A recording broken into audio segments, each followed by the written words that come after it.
चलिए, डिस्टर्ब के लिए माफ़ी चाहूँगा, थोड़ा सा सेटिंग गड़बड़ा गया था। तो तीसरा क्वेश्चन क्या है, जल की कमी की समस्या का सामना केवल ग्रामीण क्षेत्र में नहीं हो सकते हैं? नहीं, जल की कमी चाहे वो ग्रामीण का रहने वाला हो या शहर का रहने वाला हो, हर जगह के लोगों को इसका सामना करना पड़ता है। तो ये भी क्या है, सत्य नहीं, यानी असत्य है। क्या है, असत्य है। मैं यहाँ पे लिख रहा हूँ, लेकिन आप लोग इसको नोट में उतारिए, कॉपी में उतारिएगा, ठीक है। इसके बाद हम लोग अगला क्वेश्चन की ओर जाते हैं। अगला क्वेश्चन क्या है, खाली जगह है। अगला क्वेश्चन क्या है, खाली जगह है। खाली जगह क्या है, पहला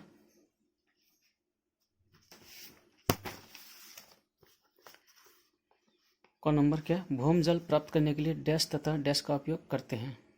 भूम जल प्राप्त करने के लिए क्या उपयोग करते हैं? तो हम लोग इसका कौन नंबर का आंसर क्या हो जाएगा, यहाँ पर मैं लिख देता हूँ कौन नंबर का आंसर, ठीक है। कौन नंबर का भूम जल प्राप्त करने के लिए नलकूप और कुआं, क्या लिखेंगे, कौन नंबर में हो जाएगा, नलकूप और कुआं। तो क्या कि रिक्त स्थानों की पूर्ति करना है। भूम जल प्राप्त करने के लिए डैश तथा डैश का उपयोग होता है। तो आइए हम यहाँ पर बना कर रखें, चूँकि इसमें पूरा अटेगा नहीं। तो ये देखिए, भूम जल प्राप्त करने के लिए नलकूप, कौन नंबर इसका आंसर है, कौन नंबर का आंसर है नलकूप एवं कुआं। भूम जल प्राप्त करने के लिए नलकूप और कुआं का उपयोग होता है, ठीक है। इसके अलावा दूसरा नंबर क्वेश्चन, जल की 3 अवस्था डैश डैश और डैश है। तो ये तो सबको पता है बच्चों कि जल की 3 अवस्थाएं होती है, क्या क्या, ठोस, द्रव और गैस। तो ये तीनों उसमें भरना है। तीसरा नंबर क्वेश्चन है, भूमि की जल धारण करने वाली परत। तो गौ नंबर का आंसर क्या हो जाएगा, भूम जल स्तर। क्या हो जाएगा, गौ नंबर का भूम जल स्तर।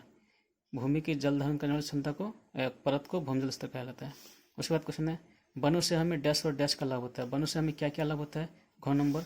तो घ नंबर का आंसर है कि वनों से हमें इमारती और औषधीय लाभ होता है।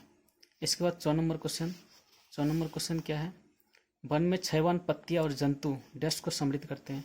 वन में जो क्षयवान पत्तियां होते हैं, यानी जो पत्तियां वनों से गिरते हैं, जमीन पे सड़ते हैं, पसते हैं, और जो भी जंतु मरते हैं, सड़ते हैं, पसते हैं, वो क्या करते हैं, मिट्टी को समृद्ध करते हैं, मिट्टी को उपजाऊ बनाते हैं। तो यहाँ पर क्या हो जाएगा, मिट्टी हो जाएगा आंसर, ठीक है बच्चों। इसके बाद क्या है, सजीवों द्वारा मृत पादपों पर क्रिया से, सजीवों द्वारा मृत पादपों पर क्रिया से ह्यूमस बनता है। क्या बनता है, ह्यूमस बनता है। तो ये हमारा खाली जगह हो गया। अब इसके आगे, अब इसका आगे का हम लोग क्वेश्चन बनाएंगे। बच्चों पेज नंबर ध्यान रखना, पेज नंबर 18 है, उसका हम लोग सभी क्वेश्चन बना रहे हैं। 3 नंबर क्वेश्चन क्या, समझाइए कि भूम जल की पुनः पूर्ति किस प्रकार होती है। भूम जल की पुनः पूर्ति किस प्रकार होती है, ठीक है बच्चों। तो इसको मैं नोट बना के रखा हूँ। अब हम लोग इसको नोट में देखेंगे, भूम जल की पुनः पूर्ति किस प्रकार होती है, ठीक है।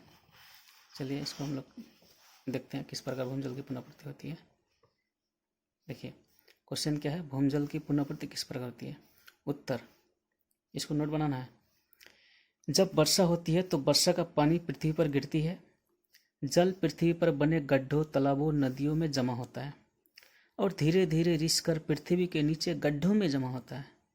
भूमि के अंदर जल के रिसाव को अंत स्पंदन कहते हैं। अंत स्पंदन की क्रिया धीरे धीरे होती है।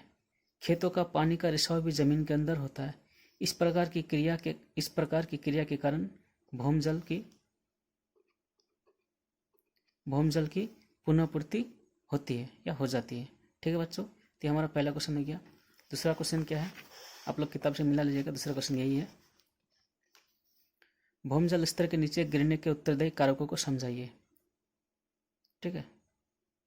ये दूसरा तो नहीं, ये चौथा क्वेश्चन है, भूम जल स्तर के नीचे गिरने के लिए उत्तरदायी कारकों को समझाइए। तो इसका उत्तर क्या है, ये बात सच है कि आज के दिनों में भूम जल स्तर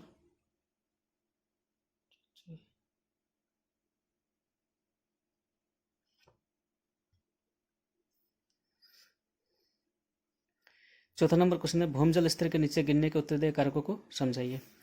तो इसका उत्तर है ये बात सच है कि आज के दिनों में भूमजल स्तर नीचे गिर गया है और गिरता चला जा रहा है।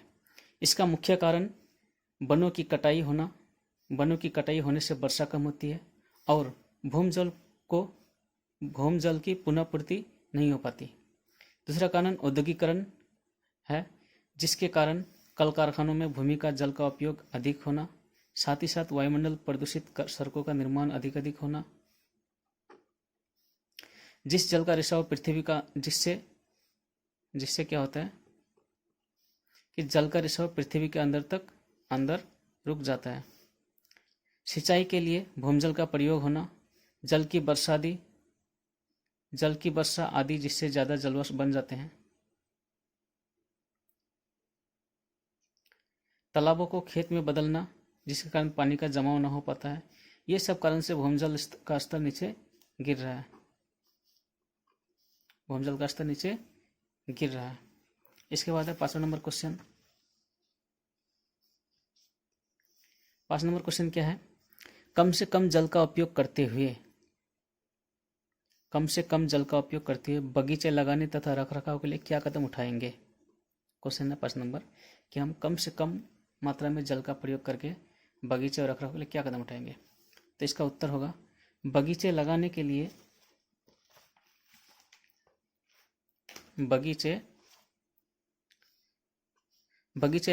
लिए जल का उपयोग तभी संभव है जब पाइप द्वारा पेड़ की जड़ों में पानी दे, ताकि पानी बर्बाद ना हो। बच्चों, आप लोग पहले पढ़े होंगे कि पाइप द्वारा जड़ों में पानी देना, उसको ड्रिप, कई विधि है। एक ड्रिप विधि भी है जो पानी छिड़काव करके पानी को बचाया जाता है। पेड़ों के चारों ओर मिट्टी का बांध बना दे ताकि पानी जड़ को प्राप्त हो और जल का रिसाव पृथ्वी के अंदर हो, पानी इधर उधर बहकर बर्बाद ना हो। तो ये हमारा 5 नंबर क्वेश्चन का जवाब हो गया। अब है 7 नंबर क्वेश्चन। 7 नंबर क्वेश्चन क्या है? 6 ऐसे 7 उत्पादों के नाम बताए जो हमें वनों से प्राप्त करते हैं। यानी 6 ऐसे सामान का नाम बताना, उत्पाद का नाम बताना है जो हमको जंगलों से प्राप्त होता है, वनों से। तो 6 नाम बोला है, नहीं, ऐसे 7 नाम बोला है। तो हम इसमें से लिखे हैं। वनों से हमें इमारती लकड़ी मिलता है। पहला क्या मिलता है? इमारती लकड़ी मिलता है। फल मिलता है, ऑक्सीजन मिलता है, गोंद मिलता है, लाह मिलता है, शहद मिलता है। ठीक है, कितना हो गया? 1 2 3 4 5 6।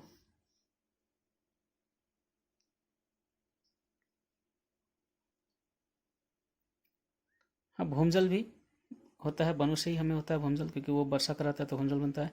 विभिन्न प्रकार के जंतु जो वनों से ही प्राप्त होता है, अगर वन नहीं होगा तो जंतु भी नहीं होगा। ठीक है, तो ये हो गया 6 नंबर क्वेश्चन। इसका आगे देखते हैं हम लोग क्या क्वेश्चन है।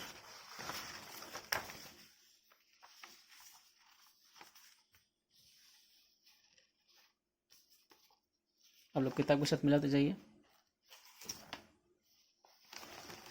ये देखिए, किताब में देखिए, यहाँ तक मेरा हो गया 7 उत्तर नाम जो वनस्पति प्राप्त। ये 6 नंबर तक हो गया क्वेश्चन। अब 7, 8 और 9 है। वनों में कुछ भी व्यर्थ नहीं होता है, क्यों? समझाइए। 8वां नंबर क्वेश्चन है अपघटक किसे कहते हैं? ये वन एवं जीवों की वृद्धि में किस प्रकार सहायक है? 9 नंबर ऑक्सीजन तथा कार्बन डाइऑक्साइड का संतुलन बनाए रखने में वन के योगदान को समझाइए। ये 3 क्वेश्चन, ये तीनों क्वेश्चन को हम लोग यहाँ नोट में समझेंगे। नोट तो वनों में कुछ भी व्यर्थ नहीं होता, समझाइए। यानी वन का कोई भी चीज़ बेकार नहीं जाता है, इसको समझाना है। देखिए, वनों का कोई भी चीज़ बेकार नहीं जाता है। कैसे? वनों में घास जो छोटे छोटे जीवों का भोजन है, घोड़े, जेबरा, हाथी आदि जानवरों के लिए वनस्पति भोजन है। सूखी पत्तियां सड़कर ह्यूमस बनाने में सहायता करते हैं। क्या बनाने में सहायता करते हैं? ह्यूमस बनाने में सहायता करते हैं। मृत जीव जंतु भी अपघटित होकर ह्यूमस में परिवर्तित हो जाते हैं। ये पौधों के पोषण में सहायक होते हैं। वनों के पौधे कार्बन डाइऑक्साइड ग्रहण करते हैं और ऑक्सीजन खुद छोड़ते हैं। लकड़ियां मानव के उपयोगी है। इस प्रकार हम कह सकते हैं कि वनों की हर एक चीज़ें, चाहे वो सूखी पत्तियां ही क्यों ना हो, उपयोगी है। जीव जंतु और वनस्पति एक दूसरे पर निर्भर है। ठीक है बच्चों, तो ये सवाल हो गया मेरा कि वनों में कुछ भी व्यर्थ नहीं होता, क्यों? समझाइए। इसके बाद जो पढ़े थे 8 नंबर क्वेश्चन, क्या है 8 नंबर क्वेश्चन, अपघटक किसे कहते हैं, ये वन एवं जीवों की वृद्धि में किस प्रकार सहायक है। तो उत्तर, छोटे छोटे जीव जिन्हें खुली आंखों से नहीं देख सकते हैं, जिन्हें हम माइक्रोस्कोप की सहायता से देखते हैं, ये सूक्ष्म जीव कहलाते हैं, जिसे अपघटक कहते हैं। ये मृत जीव जंतुओं को अपघटित कर ह्यूमस में परिवर्तित कर देती है और ये पौधे के पोषण में सहायक होती है। नए नए पादपों का जन्म होता है जो शाकाहारी जंतुओं के लिए भोजन होता है।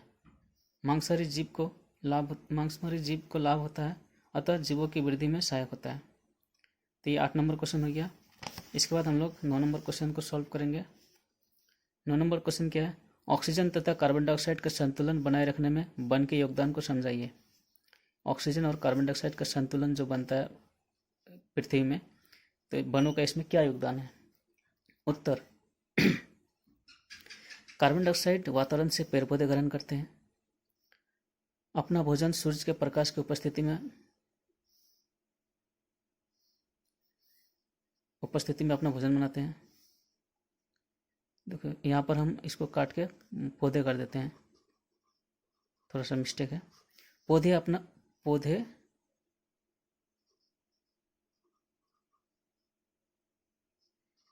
सिर्फ पौधे जो हैं सूर्य के प्रकाश की उपस्थिति में अपना भोजन बनाते हैं और ऑक्सीजन गैस छोड़ते हैं।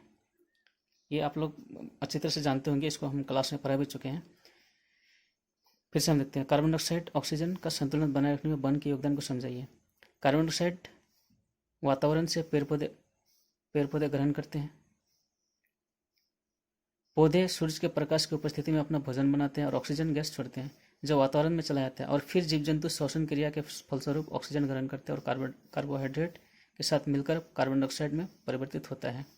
यह क्रिया लगातार चलती रहती है और वातावरण में ऑक्सीजन और कार्बन डाइऑक्साइड संतुलित रहते हैं। इस प्रकार आज हम लोग क्लास 7 का पहला चैप्टर जल और जंगल का सभी प्रश्न को हल कर चुके हैं। अब यहाँ से ये समाप्त होता है। हम लोग मिलते हैं एक नए वीडियो में अगले दूसरे चैप्टर के साथ। इससे पहले चैनल को सब्सक्राइब करें, लाइक करें और अपने सभी बच्चों के साथ, अपने दोस्तों के साथ शेयर करें ताकि आपके साथ साथ उनको भी फ़ायदा हो। Thank you. जय हिंद।